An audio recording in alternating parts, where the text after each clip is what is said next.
Hello, അപ്പോൾ ഇന്ന് ഇതാ വീണ്ടും പിസ്താഷ്യലാണ് കേട്ടോ. അപ്പോൾ പിസ്താഷ്യല്ലോ കുറച്ച് കഴിയുമ്പോൾ കിട്ടിയപ്പോൾ പിന്നെയും വേറെ ഓരോന്ന് ചെയ്ത് നോക്കാൻ ഇങ്ങനെ തോന്നിയിട്ട് ട്രൈ ചെയ്ത് നോക്കുകയാണ് കേട്ടോ. അപ്പോൾ ഇതാ നമ്മളിതുപോലെ ഇങ്ങനെ സ്റ്റിക്ക് ചെയ്ത് കൊടുക്കുകയാണ് രണ്ട് സൈഡിലായിട്ട്.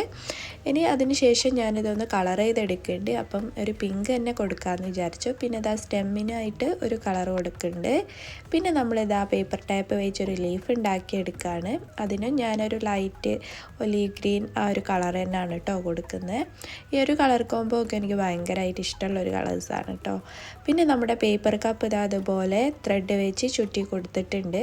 ഇനി നമുക്കിതൊന്ന് സെറ്റ് ചെയ്തെടുക്കാം. പേപ്പർ കപ്പ് ആയതുകൊണ്ട് ഒരു വെയിറ്റിന് വേണ്ടിയിട്ട് ഒരു സ്റ്റോൺ വെച്ച് കൊടുക്കുന്നുണ്ട് കേട്ടോ. എന്നിട്ടാണ് ക്ലേ വെച്ച് ഫില്ല് ചെയ്യുന്നത്. ഇനി നമുക്കിത് അതൊക്കെ ഒന്ന് സെറ്റ് ചെയ്തെടുക്കാം. അപ്പോൾ നമുക്ക് ഡെസ്കിലൊക്കെ വെക്കാൻ പറ്റിയിട്ടുള്ള നല്ല അടിപൊളിയായിട്ടുള്ളൊരു ഐഡിയ തന്നെയാണ് കേട്ടോ. ഒന്ന് ട്രൈ ചെയ്ത് നോക്കുക. അപ്പോൾ ഫീഡ്ബാക്കൊക്കെ പോരട്ടെ. ലൈക്ക് സബ്സ്ക്രൈബ് മറക്കണ്ട.